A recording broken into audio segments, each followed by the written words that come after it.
at magnitude, malapit na po sa itinuturing na destructive at major earthquake category ang yumanig na lindol sa ilang mga probinsya sa Visayas. At ang pinagmulan nito, isa raw bagong diskubring fault line ayon sa PHIVOLCS. Live mula sa PHIVOLCS sa Quezon City, may report si Cedric Castillo. Cedric? Yes, Jessica, tuluyan na ngang inalis ng Philippine Institute of Volcanology and Seismology o PHIVOLCS ang tsunami alert sa ilang baybayin malapit sa Negros Oriental at mga karatig na probinsya. Unang inalerto ang mga residente sa posibleng pagtaas ng mga alon ng hanggang 1 metro. Pero kung nagkataon, hindi naman daw ito makakapinsala ayon sa PHIVOLCS. Bandang 2:00 ng hapon, binawi na rin ang tsunami alert. This is the first time na nakita namin na may epicenter na ganito kalaki. Yun din do. Although for the past monitoring years namin, may napapansin na kami mga maliliit na events occurring dito sa northern side of Negros as well as on the western side. Sa talaan ng PHIVOLCS, ang 6.9 magnitude na lindol ay katumbas ng 340 kilotons ng pasabog na TNT. Ang atomic bomb na pinasabog noon sa Hiroshima sa Japan, sinlakas lamang ng 15 kilotons na pasabog. Kaya kung tutuusin, sinlakas ng 22 atomic bombs ang magnitude ng lindol na yumanig sa Visayas kanina. Base sa modelo ng PHIVOLCS, resulta ito ng pag-angat ng isang bloke ng lupa sa ilalim ng dagat bunsod ng paggalaw ng fault line na tinatayang may 50 hanggang 80 kilometers ang haba. Hindi bababa sa 20 kilometro ang lalim ng isang fault mula sa land o water surface. Sa loob ng libu-libong taon, naiipon ang puwersa sa palibot ng fault line at bumibigay na lamang ito ng bigla-bigla. Ngayon, itong fault na to isa sa mga rare cases, no, na magkakaroon ka ng vertical movement ng isang block. So, ang nangyari kanina, ganito gumalaw yung fault. No? Marami tayong active fault na yung paggalaw nila horizontal. Isang example yan yung Philippine fault. No? Pag gumalaw sila, pag ganyan, horizontal. Sa magnitude 6.9 ng lindol kanina sa Negros Oriental, ang sabi ng PHIVOLCS, ilang centimeters lang daw yung iginalaw ng lupa. Ibig sabihin, sa lakas ng lindol kanina, posibleng more or less, ganito lamang yung naging pagtaas ng lupa. Tad-tad ng fault lines ang maraming bahagi ng Pilipinas. Kabilang dito ang local faults sa palibot ng epicenter ng lindol sa Negros Oriental. Pero ayon sa PHIVOLCS, hindi sa mga ito nagmula ang pagyanig, kundi sa isang fault na ngayon pa lang nadiskubre. Marami pa raw kasing fault lines ang hindi pa nakikita at naisasama sa mapping ng PHIVOLCS. Nagkakaroon ng brain drain. Yung mga ibang geologists natin pumupunta sa private. And then pinipilit naming mag-recruit, wala kaming ma-recruit. Isang reason yan. Ang pangalawa, lack of high resolution ng mga base maps. Pag kulang ka doon, medyo mahirapan ka talaga. Ang example ng isang blind fault yung New Zealand.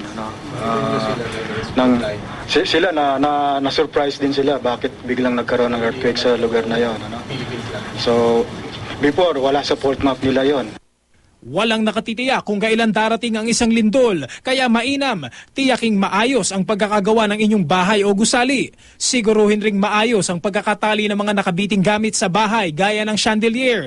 Maghanda palagi ng emergency kit na may lamang mga importanteng bagay gaya ng flashlight, tubig at pagkain. Kung datna ng lindol sa bahay, agad humanap ng pwedeng pagsilungan gaya ng mesa. Kung nasa labas naman, lumayo sa mga pwedeng tumumba o magiba. Huwag tumawid sa tulay o overpass. Kung datna naman ang lindol sa loob ng isang gusali, huwag magpanik at mahinahong lumabas ng building. Huwag gumamit ng elevator at sa halip, maghagdan na lang. At tandaan, laging makibalita at dalhin ang inyong emergency kit.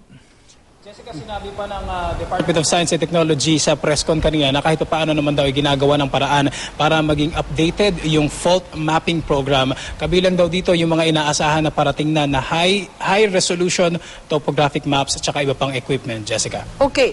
Cedric, ano ang sabi ng PHIVOLCS pagdating sa mga aftershocks? Ano ba ito? Papahina na o makaka-expect pa ba ng malalakas na aftershocks? Alala ko kasi yung earthquake sa Baguio malalakas pa rin yung aftershocks eh. Okay, Jessica, para sa siguro pinakamaganda para sumagot sa mga tanong natin. No? Katabi ko ngayon siya ang OIC ng Seismology Division ng PHIVOLCS, si Mr. Ishmael Narag. Sir? Yung patungkol doon sa aftershock na nangyayari, sa mga ganitong klaseng lindol na malaki yung magnitude, sunod-sunod talaga yung mga mangyayaring aftershocks. So, kasi nag-a-adjust yung lugar.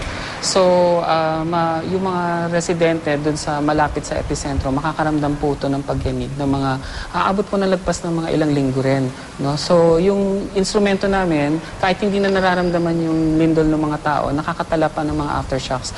Mga buwan din ang tagal. No? Mas mahina po ba, Mr. Narag, yung mga maasahang aftershocks o mas malakas? Ang tendency po ay yung magnitude ng mga lindol ay papahina. Pero Okay. ang sinasabi ko nga, depende po kung nasaan po yung epicentro ng lindol. Kung mas malapit yung epicenter ng lindol o ng aftershock dun sa populated na lugar, mas matindi yung ground shaking na o yung pagyanig na mararamdaman dun sa lugar na yun. Okay, dahil ngayon nyo lang po na-discover itong fault line na ito sa pagitan po ng Negros at ng Cebu, is it safe to say na medyo mahirap pa siyang i-characterize, Mr. Narag? Tinitingnan namin kasi yung trend ng mga epicenters, kung paano siya luminya sa ibabaw, pas yung papailalim. No? So Okay. sa ganung paraan, medyo nagkakaroon kami na idea kung gaano kalaki yung lugar na gumalaw o nag-deform. And from there, siguro ma-delineate namin o mako-constrain namin kung ano talaga yung area kung saan matatagpuan yung fault na gumalaw. Okay. Ano po ang maipapayo nyo? Kasi sabi ng NDRRMC kanina, sabi nyo raw, pwede nang bumalik ang mga tao na nagsipag-likas kanina. Pero ang dapat nga i-qualify natin, paano kung unsafe naman yung mga bahay nila, and then kung ganyan na may mga aftershocks, di ho ba common sense naman, no? Titingnan mo muna kung okay yung bahay mo bago ka bumalik doon. Tama po ba? Opo. Actually, i-qualify lang natin, kasi kanina nag-issue kami ng tsunami alert level. No? Yes. So, some people decided na mag-evacuate. So, humingi sila ng abiso on our side nung binaba yung or tinanggal na namin yung alert status. So, ang tendency is pwede nang bumalik. Depende dun sa advice ng local government. No? That is as far as the tsunami, As the tsunami alert warning is concerned. Pero Aha. when we are talking about dun sa nagaganap na sequence ng pagyanig, yung aftershocks. Yung aftershocks, posible rin po kasi na yung malaking earthquake kanina na 6.9, although hindi nag-collapse yung building, napahina na yung building na yon, no? So kahit kakaunti lang na pagyanig, maaari itong bumigay din. No? Tama. So kaya hinihikayat namin yung mga ininyero ng mga lugar ng munisipyo, tumulong po dun sa pag-evaluate ng mga buildings, lalo na po yung mga buildings na high occupancy, no? So yung mga pinupuntahan, lalo na yung mga importante, mga eskwelahan, mga ospital, yan po yung mga matitibay na buildings dapat kasi nandiyan po marami pong vulnerable na tao na pumapasok. Lalo na yung mga bata, hindi pa naka-experience ng malalakas na lindol. At lalo na yung mga sakit na nasa loob ng ospital, hindi yan makakilos kaagad. Mabuti nilinaw nyo ho yan. Kasi pag sinabing pwede nang bumalik, abay, common sense. Dapat i-check muna kung sound pa o okay pa yung kanilang mga bahay at yung mga babalikan nilang office buildings. Tama po kayo doon. Okay. Ganyan na meron palang mga blind faults. Ibig sabihin, hindi natin alam na meron palang mga fault line dun sa mga previously hindi na map ng FIVOX. Anong pwede nating gawin? Una, siyempre, pag-aralan natin yung mga lugar na nagkakaroon ng lindol. Isang clue na kasi pag lumindol doon sa lugar, meron talagang earthquake generator dyan. So, kadalasan, medyo sisipatin na natin na ano ba talaga, o i-pigeonhole na natin kung ano talaga yung gumalaw dito.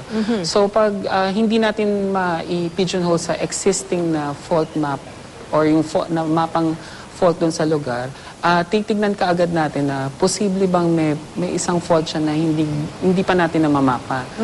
So yun yung clue. So importante, Mr. Narag, yung kwento ng mga lolo, lola natin, no? Kasi yung mga generations ngayon, baka hindi nila alam na lumindol pala so many years ago. Importanteng maikwento kasi pag may history na ng lindol sa isang lugar, ibig sabihin positive yon for a fault line. Tama po? Tama ka ron. No? So hindi lang yung mga lolo't lola, medyo pati yung mga epiko natin, no? So may mga nasusulat na mga kwento tungkol sa mga lindol, no? So kung titingnan mo yung epic ng Ibalon, yung Biyag ni Lamang, halos lahat ng mga lumang kwento na natin, meron ng mga kwento tungkol sa lindol. In fact, may specific words tayo for earthquakes. Hindi natin in-import yung earthquakes.